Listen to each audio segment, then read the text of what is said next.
padrasto e da mãe da menina. Então, eles decidiram que queriam ficar com a criança. Mas foram induzidos pelas feministas, elas foram induzidas, advogadas, pessoas da equipe de saúde, a realizarem o procedimento como se depois da decisão do Ministério Público elas fossem obrigadas a realizar o procedimento. Então, a Raquel também me pergunta assim, sobre minhas filhas. Eu tive 2 cesarianas, tentei parto normal na primeira, acabei escolhendo, depois foram 2 cesarianas. Pois bem, eu sei que a cesariana é um procedimento relativamente invasivo, mas é um procedimento cirúrgico com o qual os médicos estão tão acostumados quanto um parto normal. Só que nós não estamos falando, no caso dessa menina, de um parto normal. Eu repito, você que está em casa. Não era um parto normal, gente. Era o parto de um cadáver que foi morto propositadamente. Em uma indução de parto normal, o bebê ajudaria a sair de dentro da mãe. O bebê quer viver, ele quer sair de dentro da mãe. Então, se fosse um parto natural, normal... Desculpa, o bebê... quantas semanas o bebê tava? Tinha 27 semanas. Ele não tinha condições de empurrar pra sair, você sabe disso. Se fosse induzida. Não seria, o bebê não tem força, não tem peso. O bebê vivo ajuda a si mesmo. Ué, você acha mais fácil realizar o parto de um cadáver, não, então? Eu sou mãe de prematura. E é mais fácil realizar o parto de um cadáver, então? Claro. Desculpa. Não, pera. É mais fácil realizar o parto natural de um cadáver do que de um bebê vivo? Não, claro, mas o bebê que tá prematuro, ele não vai fazer força pra sair. O bebê não consegue sair. Mas é natural expelir o bebê não... com uma indução de parto, né? Ocitocina, você sabe disso, né? Eu sei, mas... O parto é induzido. Ok, eu acho que a escolha... Desculpa, só falar... É que a gente tá aqui falando sobre um caso sobre o qual você tem acesso a informações que eu não tenho. Por isso que eu tô tentando dizer sobre isso. Então, só que a gente não conhece... Isso é a violação da história dessa família. Sim, é uma história que a gente não vai ter o mesmo peso pra poder falar, porque como você disse, eu só sei o que foi... Sim, mas... Eu tô te perguntando objetivamente, você não respondeu até agora. Minha pergunta, eu não quero ser mal educada. Mas a minha pergunta é, se é possível numa cesariana tirar o bebê vivo na 28ª semana, por que você prefere tirar o bebê morto? Porque a menina não queria, eu tenho que respeitar a vontade dela. Mas onde você tirou isso que a menina não queria? É a informação que eu tenho. Se você tem outra informação, a informação que eu tenho é essa, e a informação que tem que valer é a vontade da mulher. A vontade da pessoa, a criança, que tem o direito. Mas então se uma mulher quiser matar um bebê, é isso que conta? Depende. Nesse caso, eu posso tirar o bebê vivo ou posso tirar morto? Eu tenho que dar à mãezinha, à mulher, o direito. Esses bebês, gente, o que vocês vão fazer? Essa pessoa não quer. Essa pessoa tem direito à autonomia do corpo dela. É isso que ficou... Tá parado. Tudo bem, pode continuar. A mulher tem que ter direito de escolher. Uma menina. A criança não deveria nunca ter ficado grávida. Não deveria, concordo plenamente. Mas depois a menina estava grávida e era possível tirar com segurança médica. Quem é prioridade? A menina de 11 anos vai decidir se vai ficar com o bebê ou não? Quem é prioridade? A incubadora ou o feto? A menina de 11 anos concordou na audiência. A menina de 11 anos concordou na audiência em dar o bebê para adoção. Não, essa informação eu não tenho. Não sei. Sim, isso foi vazado. Não foi vazado. Jamais soube isso. A imprensa vazou o trecho da audiência, onde a médica perguntava se a menina aceitava esperar mais 2 semanas para o bebê ter mais chance de viver. O que é coação? E a menina concordou. A menina pode ou não pode decidir? Você está dizendo que a menina tem que decidir? Se ela estiver sendo coagida... Mas como coagida? Foi perguntada. Não foi coagida. Sim, por que ela está perguntando isso? Então você quer dizer que a menina não pode ser coagida a salvar o bebê, mas pode ser coagida a matar o bebê. Eu não vi ninguém coagindo a menina a não salvar o bebê ou salvar o... Você acabou de me dizer que ela estava sendo coagida pela juíza. Ela estava porque isso saiu na imprensa. Mas o que saiu na imprensa? A audiência juíza estava abordando ela violentamente, agressivamente, de alguma forma? Estava tentando convencer uma pessoa vítima de violência sexual, uma criança que não tem um corpo com idade o suficiente para carregar uma gestação a termo, que pode morrer em consequência disso, como uma menina de 12 anos que acabou de falecer, infelizmente, a priorizar uma coisa que a família ou a menina não tem a informação, mas pelo que a gente entende, não queria. Eu acho que a gente não tem que se envolver nisso. E a gente vê isso o tempo inteiro. Mas nós não temos que nos envolver nisso? Por que as 4 advogadas do caso se envolveram nisso ao ponto de vazar criminosamente um trecho da audiência? Ou você vai respeitar a família da menina ou não. Aquele vazamento é criminoso. A menina é uma menor de idade, as feministas tinham tanta vontade de matar aquele bebê. Sim. Elas tinham tanta vontade. Veja bem, o aborto é um direito, ele não é um dever. O aborto é um direito. Não é um direito. O aborto não é um direito. O aborto, ele tem um atenuante na lei. Você pode abortar em caso de estupro. E mesmo nesses casos, vocês não deixam as mulheres em paz. Não, a mulher tem um direito se essa for a escolha sentimental, conforme a lei determina. Mas a questão é o seguinte. Aquela menina tinha a opção de tirar o bebê vivo ou morto. As feministas tinham tanta vontade, eu quero que você me ouça, as feministas tinham tanta vontade de matar aquele bebê, que elas fizeram um vazamento criminoso de uma audiência. Se as feministas respeitassem aquela menina, não teriam vazado o trecho de uma audiência sigilosa. Se a justiça respeitasse essa menina, não estaria tentando coagi-la a carregar uma gestação que ela não queria por mais tempo. Como assim? O aborto não é um dever. A juíza tem não só o dever, a juíza tem sim o dever. Essa é a sua opinião. A juíza tem o dever legal de propor as duas opções. Não. Você pode ter o direito ao aborto e o direito à entrega legal. As duas coisas são direito. Salvar o bebê também é direito. Nenhuma mulher estuprada é obrigada a matar um bebê. Não existe isso. Eu acho sempre maravilhoso como as conservadoras só se importam com o bebê. Não, eu me importo com as antes mulheres. Dele nascer. Olha só. Depois que ele nasce, tudo Essas bem. 4 pessoas aqui que vocês estão vendo, pessoal, em casa, 2 delas foram concebidas por um estupro. E as outras 2 não. Então agora a gente justifica obrigar mulheres a gestar contra a vontade delas, é isso? Não, você acha que qual dessas pessoas merece morrer se você tivesse que escolher? Uma pessoa adulta? Essa é uma pergunta concreta? É uma pergunta concreta. Eu não sei, você acha que alguma pessoa adulta merece morrer? Uma pessoa só merece... Depois que ela nasce e é dado um certificado de pessoa viva, aí a gente começa a falar que ninguém tem que ser morto, certo? Quer dizer, eu não sou a favor da pena de morte, não sei você. Então eu acho que ninguém, claro, depois que nasceu. Ótimo, excelente. Então você está dizendo que o bebê, antes de nascer, não é uma pessoa... Não. Não é uma pessoa jurídica, então não é um ser humano, não é uma vida... Depende, a gente vai entrar nessa, Como a gente assim pode. Depende. Com quantas semanas? É, porque você está na sua resposta. Quer terminar eu que isso depois? Tá bom. Pois bem. Eu vou concluir meus 30 segundos falando sobre esse caso. Então, essa menina tinha acesso ao aborto, ela tinha o direito de abortar e não o dever de abortar. A juíza, que é especialista da vara da família, deu à criança as 2 opções legais que ela tinha: abortar ou salvar o bebê e entregar para adoção. A família, no final do processo, estava inclinada a ficar com a criança porque era membro da família. O bebê era membro daquela família. Pois bem, as feministas vazaram a audiência de uma menina menor de idade, exibiram aquela menina. Ela vai crescer, ela vai ter 30, 40 anos e para sempre aquele vídeo criminosamente vazado, somente com a intenção de realizar a morte daquele bebezinho, a gente vai ficar discutindo falácia aqui que não dá pra gente ter acesso às 2, é difícil. Desculpa, não, mas é que eu só tô falando que é público, eu não posso falar que não é público. Réplica então da Raquel.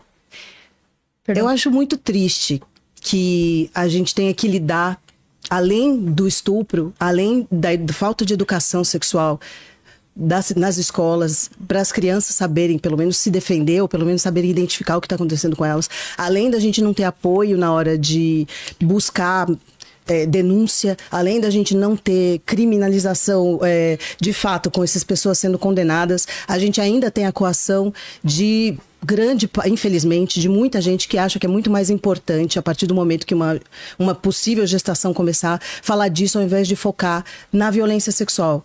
A mulher foi estuprada. Se ela foi estuprada, ela tem direito ao aborto. Ela é uma criança, a maioria delas que passa por isso tardiamente. É uma pena. A maioria das mulheres não passa por isso dessa maneira. A maioria das mulheres estupradas tem acesso ao aborto muito antes disso. E a minha opinião é que as mulheres tinham que ter acesso ao aborto. E a gente poderia chegar a uma conclusão sobre até qual semana, em todos os casos, como é em muitos países no mundo, onde as mulheres têm mais direito à dignidade do que elas têm no Brasil. Posso?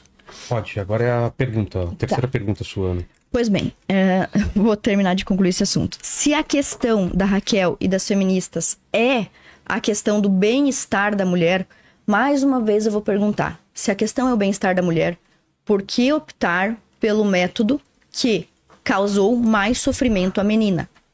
O parto induzido de um cadáver causa mais sofrimento que uma cesariana segura. Eu acho que isso é ponto pacífico.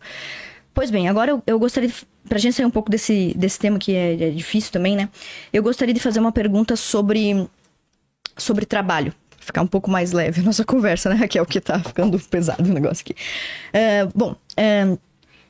Nós sabemos que trabalhar não é um direito. Ainda existem, talvez não as feministas mais consagradas, que já sabem que o trabalho não é um direito, mas ainda circula entre as pessoas a falsa noção de que o feminismo conquistou o direito de trabalhar para a mulher. E as feministas mais consagradas, Alexandra Kollontai, enfim, muitas falam sobre o trabalho de outra maneira. O trabalho sempre existiu, foi necessário para a sobrevivência, sempre foi cooperativo entre homem e mulher, sempre houve distribuição do trabalho. Então começa a Revolução Industrial. A Revolução Industrial não é um movimento ideológico, é um movimento econômico. Existem várias formas de produção, a produção agrícola, feudal, e aí surge a Revolução Industrial. Na Revolução Industrial há uma grande transformação no mundo do trabalho.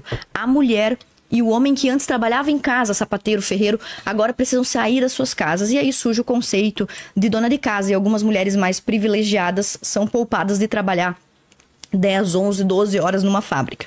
Nesse contexto da Revolução Industrial, a Igreja Católica foi uma das primeiras a se posicionar sobre o abuso que era cometido contra os operários. Então, o Papa Leão XIII, perto de 1850, emite uma bula chamada das coisas novas, ou seja, da novidade, que era a Revolução Industrial, e diz que os patrões têm que tratar seus funcionários com dignidade, os funcionários têm que respeitar as regras estabelecidas nos contratos de trabalho. Ele faz uma crítica ao capitalismo feroz e também uma crítica ao socialismo de toda forma. Então, o Papa, a bula papal, a Igreja Católica, a Igreja Cristã, é uma das primeiras referências que depois são usadas para estabelecer o Código de Leis Trabalhistas. E nós temos aqui no Brasil, então, a CLT, que foi instituída pelo nosso ex-ditador fascista, o Getúlio Vargas. E o Getúlio Vargas, não é segredo para ninguém, embora tenha se baseado bem superficialmente no princípio cristão do respeito, ele também se baseou na Carta de Lavoro do Benito Mussolini, que é outro ditador fascista. Pois bem, essa CLT já determina, desde quando ela foi criada, se não me falha a memória, em 1943, já determina que os salários têm que ser iguais entre homens e mulheres, sem acepção de pessoa. Já está determinado isso. Pois bem, apesar disso já existir desde 1943, em 2023, agora o Lula tentou passar, passou e aprovou uma nova lei sobre igualdade salarial, só para inglês ver, porque isso aí já era regra. E o que aconteceu depois dessa lei? A desigualdade salarial permanece e as mulheres continuam recebendo um salário relativamente menor do que os homens, de modo global, de modo geral, não de modo específico, de modo global. A minha pergunta para a Raquel é a seguinte. Será que depois de tantas iniciativas e de mais de um século em que se fala sobre igualdade salarial, de tantos programas, de tantas plataformas em defesa disso, não está na hora do movimento feminista entender que boa parte das diferenças que existem entre homens e mulheres, inclusive no mercado de trabalho, se devem a causas naturais e também a preferências de homens e mulheres? Não. Eu vou só fazer uma correção, que eu errei o nome da pessoa que foi estuprada e deu para adoção e ainda assim foi julgada. Foi a Clara Castanho, me desculpem. Tá. Mas a gente percebeu. Me desculpem, enfim. Não, eu acho que não. Não o quê? Não concordo. Eu não acho que existem causas naturais para uma mulher trabalhar ou não. Primeiro, a gente está falando de capitalismo, né? Não é para trabalhar, é sobre desigualdade salarial, a pergunta. Então, não é natural. Como assim é natural? As pessoas têm que receber mesmo pelo mesmo trabalho, quando elas exercerem esse trabalho. Não tem uma causa natural. Eu posso refazer a pergunta para você. Para uma mulher receber menos que o homem? Ou eu posso responder. A desigualdade no trabalho é porque a mulher... Você falou do Getúlio, enfim. Então, eu faço a pergunta. Posso refazer? Do tempo. Vamos lá. Então é o seguinte... existem muitas normativas e leis que já determinam a obrigatoriedade da igualdade salarial. O Lula aprovou, no ano passado, sancionou uma lei que determina novamente a igualdade salarial. O resultado dessa lei foi que a diferença salarial se acentuou em vez de melhorar. Pois bem, depois de tantos e tantos anos e de tantas iniciativas no mercado de trabalho, legislativas e tudo mais, para igualar forçadamente os salários entre homens e mulheres, você não acha que está no momento do movimento feminista explicar de outra forma, que não seja machismo superestrutural, as diferenças de trabalho? Nos salários, diferença global. As mulheres, em média, ganham 80 centavos para cada R$1 ganhado por um homem num salário, certo? Em média, globalmente. Queria entender, você está defendendo que as mulheres recebam menos que os homens pelo mesmo trabalho? Eu estou descrevendo que é assim que acontece, eu não estou defendendo. É assim que acontece. Eu pergunto pra você, o movimento feminista... Você quer que eu te explique? Eu posso ceder meu tempo pra... Você vai ceder seu tempo? A minha pergunta é, não está na hora do movimento feminista encontrar outra resposta para a desigualdade salarial que não seja o machismo? Qual seria a outra resposta para a desigualdade salarial? Você quer me dizer que as mulheres são menos capazes que os homens para... Não, estou fazendo perguntas aqui. Você vai partir da premissa que as mulheres são menos capazes de desempenhar alguns trabalhos. Isso vai contra tudo que a gente tem visto atualmente. As mulheres são maioria na universidade, elas vão muito melhor quando elas chegam na carreira, e a gente sabe que existe uma coisa chamada pena da maternidade, que faz que quando as mulheres parem suas carreiras para ter filhos, se elas não tiverem privilégio de ter pessoas cuidando de seus filhos, como eu imagino que você tenha, porque senão você não estaria aqui, as suas carreiras sofrem. Porque elas, para darem conta da sobrecarga materna, elas deixam de dar a mesma atenção. Isso é machismo? Isso é uma realidade porque a gente não divide a paternidade e a maternidade igualmente. Mas é machismo? Eu sou favorável a que homens e mulheres tenham direito à licença maternidade e paternidade para que ambos se ocupem da economia do cuidado, por exemplo. Então, quando só a mulher, socialmente, é esperada parar a sua carreira para cuidar de um filho, isso é uma coisa que jamais... tem até uma série da Netflix que mostra isso. Isso não se reverte. A mulher não consegue ter o mesmo salário, o mesmo alcance que ela teria se ela não tivesse parado para ter filhos. O que pode ser um dos motivos que tem feito com que as pessoas tenham filhos mais tarde, tenham menos filhos e escolham não ter filhos. Mas, se as mulheres não pararem para ter filhos, elas são melhores, elas vão mais longe. Quer dizer, se a gente não falar do teto de vidro, que é uma outra coisa que atrapalha as mulheres, porque as mulheres, assim, começam em melhor estágio na universidade, começam em estágio equivalente no mercado de trabalho, tem essa parte da pena da maternidade quando elas param, mas mesmo assim, apesar disso, conforme vai acontecendo a carreira das mulheres, elas acabam ganhando menos e elas acabam recebendo menos promoções. Então a gente tem 4% de mulheres CEOs, por exemplo, hoje em dia. As mulheres não têm o mesmo acesso aos lugares de poder. Então, por isso que a gente fala que tem um machismo estrutural, porque as mulheres não conseguem atingir mesmo em igual proporção os espaços de poder que os homens conseguem. Então você pode dizer que os homens estão se reunindo para impedir que isso aconteça necessariamente? Não, mas você, inclusive a gente sabe disso em relação a políticas, as pessoas têm uma tendência a acreditar ou a confiar mais nos homens. A gente precisa falar mais o quanto que as mulheres são capazes e o quanto que elas conseguem avançar nas suas carreiras e trazer benefícios. A gente sabe que, por exemplo, as presidentas dos países onde estava durante o Covid, que tinham mulheres como presidente, esses países foram muito melhores. Esses países que têm mulheres como líderes têm menos guerra, eles têm menos violência. Quer dizer, existe uma diferença na maneira de ver as coisas se você está fazendo de um lado ou de outro, mas a gente não dá oportunidade a mulheres a que elas cheguem e galguem todos esses espaços de poder. E hoje em dia, a minha sensação é que muitas mulheres vendo como... que assim, isso que você está descrevendo para mim é capitalismo. Não é feminismo ou machismo. Tentar colocar tudo dentro da caixinha do que as feministas estão ali obrigando as mulheres a fazer uma coisa. Ninguém está fazendo isso. Eu não disse isso. Assim, mas as feministas acham que a mulher sim, então, descrever o capitalismo, não o feminismo e a sua vontade. Perfeitamente. Então, as mulheres estão tentando no mercado de trabalho sobreviver. E mesmo porque hoje em dia não se sobrevive mais com um ganho único. Sim. A gente não consegue mais ter uma casa mantida por uma pessoa só. A gente precisa de 2 pessoas para manter uma casa. Tá tudo ficando muito mais difícil da gente fazer e da gente conseguir viver esse tipo de vida. E isso não é uma decisão do feminismo ou do machismo. É capitalismo só. É o capitalismo. Então, a minha pergunta foi exatamente isso. Isso é o capitalismo acontecendo. A desigualdade salarial, inclusive, também é fruto da liberdade que o capitalismo proporciona. Essa liberdade faz com que pessoas tomem decisões e escolhas diferentes. E a pergunta que eu fiz pra você e que você, eu acho, me respondeu indiretamente quando você falou sobre o machismo.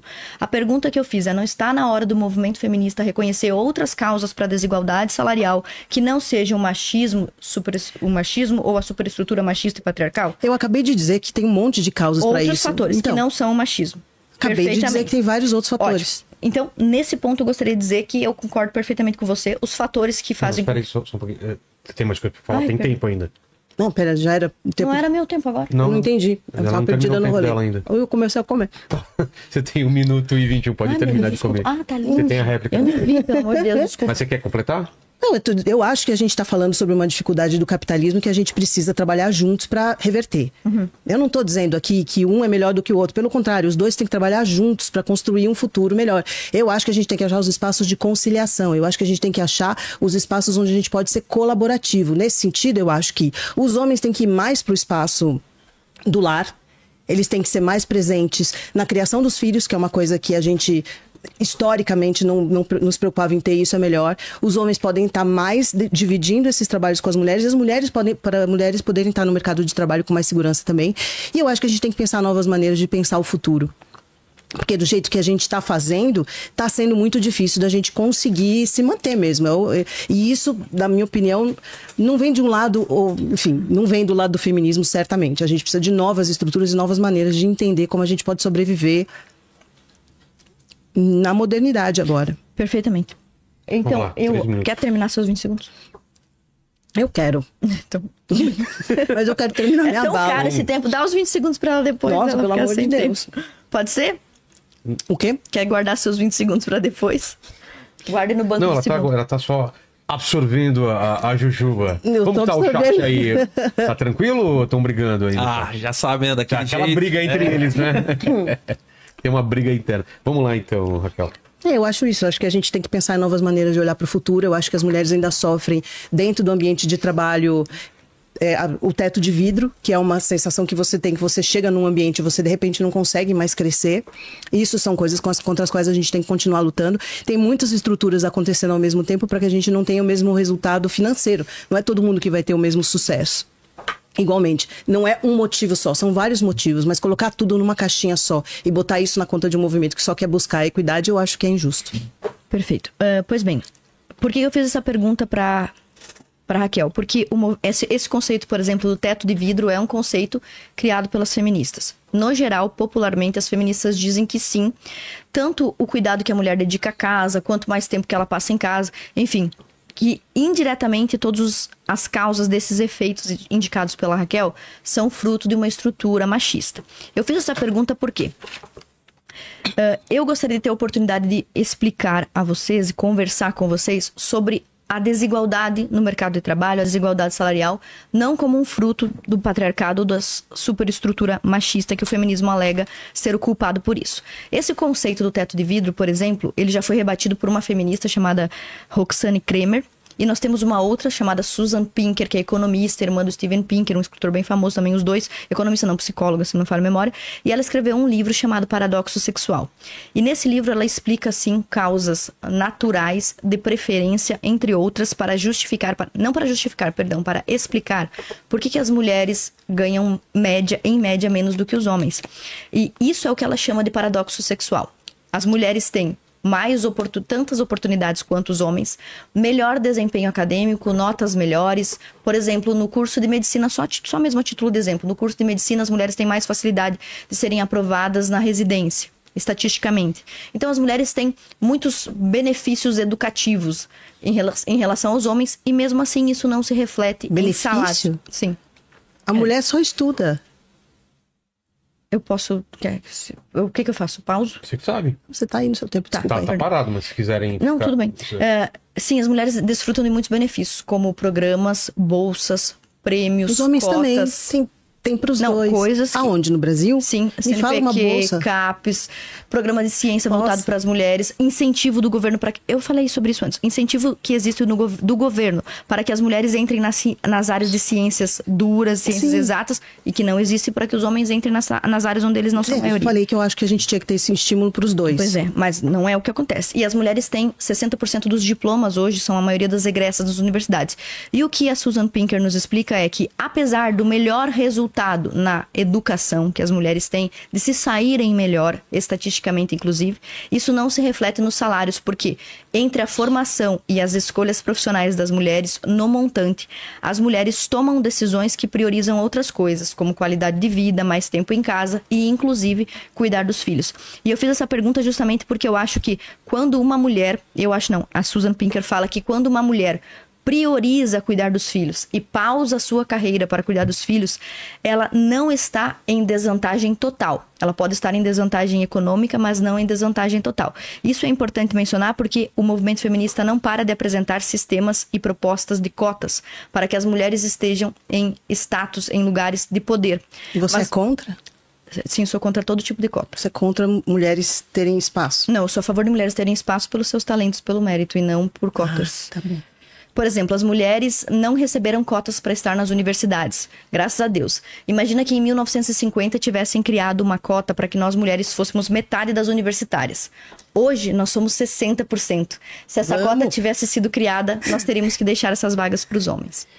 Seguinte, agora vamos para o segundo bloco com perguntas do chat e depois voltamos para o terceiro com as considerações finais e o tempo de 15 minutos para cada uma, certo? Então solta o vídeo do segundo bloco, querido Kratos. Segundo bloco, a perguntas do chat. Serão feitas 4 perguntas do chat para cada pergunta. 5 minutos para a resposta do debatedor, 3 minutos para comentários do outro debatedor.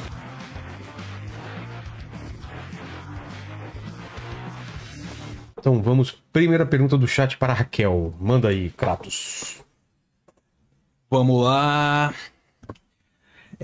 A Ana, ela fala assim, Raquel, mulher não é dona do seu corpo e nem o bebê é dono do dele, por quê? Qual a diferença entre matar um bebê de 7 meses na barriga e matar um de 7 meses de vida? Se matar o bebê de 7 meses de vida é crime? É crime. É crime se ele tiver nascido vivo.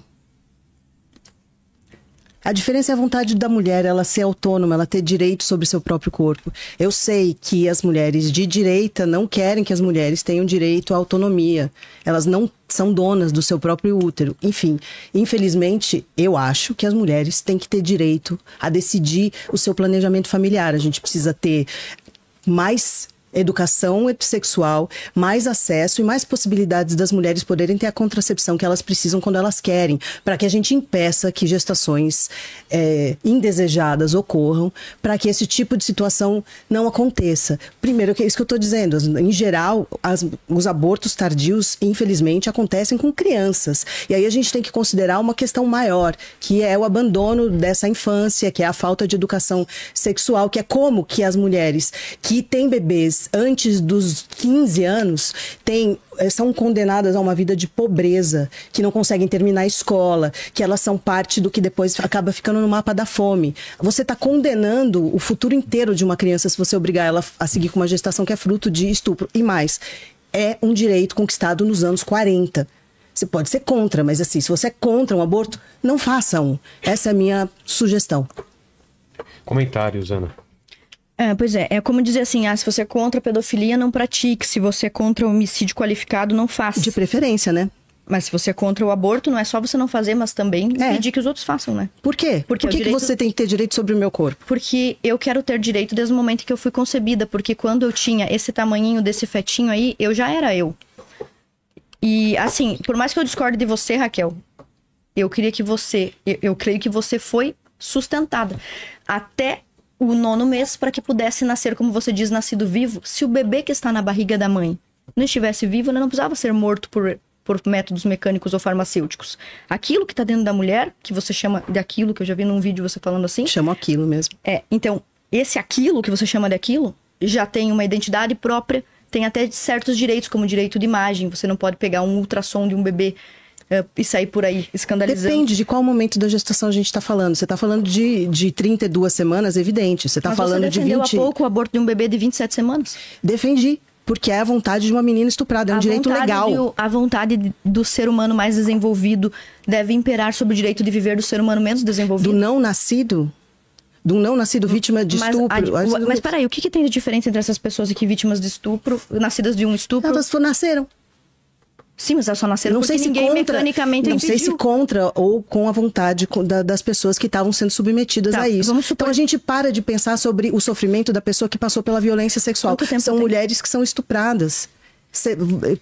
Eu não entendo. Você vai pensar em quem? Só no resultado do que aconteceu. Quer dizer, me parece que a vida da mulher não interessa. A vida da pessoa que é chamada de hospedeira ou incubadora não importa. Seja ela criança ou adulta. Para os conservadores. Meu tempo, né? Sim, você tem mais tempo. Não, tudo bem, não tem problema. Pois bem, vamos lá. Metade das crianças abortadas são mulheres.